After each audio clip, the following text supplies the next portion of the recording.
Mexico, 1997. A young fisherman is loading up his small boat with supplies. He's about to sail to his favorite little island. It's far off, peaceful, scenic, and there's plenty of delicious fish to catch.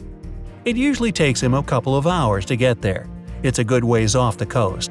But today, something's not right. He keeps sailing. More hours pass, then days. He can't find his familiar paradise. The fisherman certainly wasn't lost. He made the usual trip so many times he could sail there in his sleep. The island seemingly just disappeared. Bermeja Island was located off the north coast of the Yucatán Peninsula in the Gulf of Mexico. About the size of San Marino, it was well known and had been on many maps since the 16th century. Over 4 centuries, countless fishermen and travelers from around the world talked of the island's distinct red coast. Bermeja means reddish-orange in Spanish. Search expeditions started not long after its disappearance, a notable one being in 2009. Some believe the island was flooded because of the melting ice caps rising to sea levels. Others think the island was destroyed deliberately. It remains a mystery to this day. But here's the strange part. Bermeja is by far not alone. Islands appear on some maps and disappear on others. Some consider these lands a bad sign for sailors. Others view them as salvation during a storm. The very first mention of an island disappearing from the face of the earth was in the year 360 BCE. The very last was recent enough to be captured on Google Maps. You've probably heard of the first one, Atlantis. Plato wrote about it, describing a rich civilization with advanced technology way ahead of his time. After him, many other famous philosophers and writers described it as a paradise on Earth. Huge buildings with striking architecture, picturesque nature, people living in peace and harmony, a real utopia. Until earthquakes and floods sank it to the depths of the sea forever. Before Plato described it for the first time, there was not a single mention of Atlantis. So, until some undeniable evidence reveals itself, it's still seen as mythical. In 1558, a descendant of the famous 14th century explorer Niccolo Zeno published a map supposedly based on his ancestors' findings. It describes the island of Frisland to the south of Iceland. Many people searched for this unheard-of place to build a new world on it, but it eluded their discovery.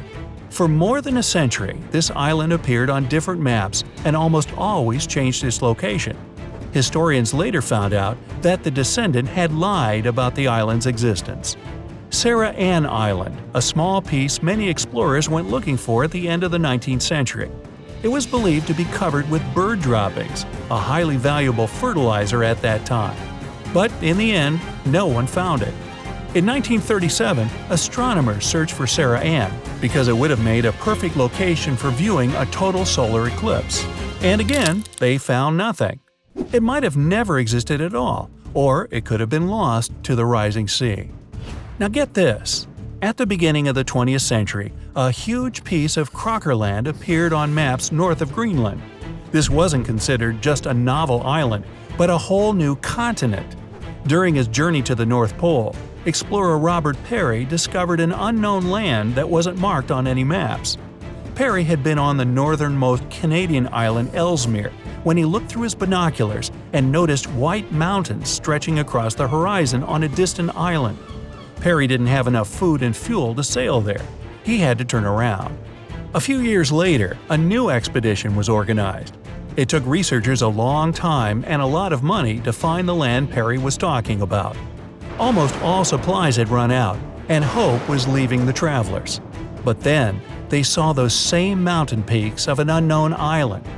Sadly, their joy soon turned to dismay when it turned out that this was not an island, but an illusion caused by fog, cold temperatures, and sunlight.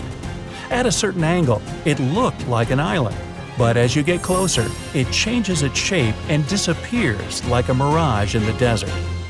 There are dozens of such disappearing islands. Some are shrouded in mystery, with questions left unanswered, like the Bermeja case. Plenty probably flooded, and others were created because of mapmaker mistakes. But there are entire archipelagos of islands that appeared on maps overnight and all at once. This happened to several islands in Lake Superior: Filippo, Pontchartrain, Maurepas, and St. Anne's. In the first half of the 18th century, a wealthy French statesman, Jean-Frédéric Filippo, Count of Maurepas, funded the travels of a professional explorer. To please the Count and thank him for his financial support, this explorer mapped several islands he discovered that were, thus, considered the Count's property and named in his honor. For a century, people believed in their existence. But when sailors reached the island's coordinates, they found nothing but water. Turns out, the explorer had made the whole thing up. Now, fast forward to the 21st century. We have extremely accurate GPS navigation, advanced satellites, modern science. There's no way a phantom island could exist. Yet one did randomly appear in 2012. It's called Sandy Island. This present-day mysterious place is, or isn't, between Australia and New Caledonia in the South Pacific. According to the maps, the island is about the size of Manhattan. Not big by any means, but still nothing to scoff at. A whaling ship first discovered it in 1876. In 1906, it was put on maps. But by 1970, Sandy Island was removed because it was nowhere to be seen during expeditions there at that time. Then, it just reappeared on Google Maps 50 years later. A new expedition was sent, and again, nothing but water was found there. Maybe it just hides under the surface. That's what the researchers thought, so they used solar technology to explore the deep sea. They didn't find any sunken island down there either. Turns out, it had appeared on the online map because of an error when printed maps were being digitalized. Even now, if you enter these coordinates in Google, you'll see a mysterious black spot instead of a small piece of land. But how could a whaling ship see it back in 1876? Experts say what they saw was probably a mass of pumice.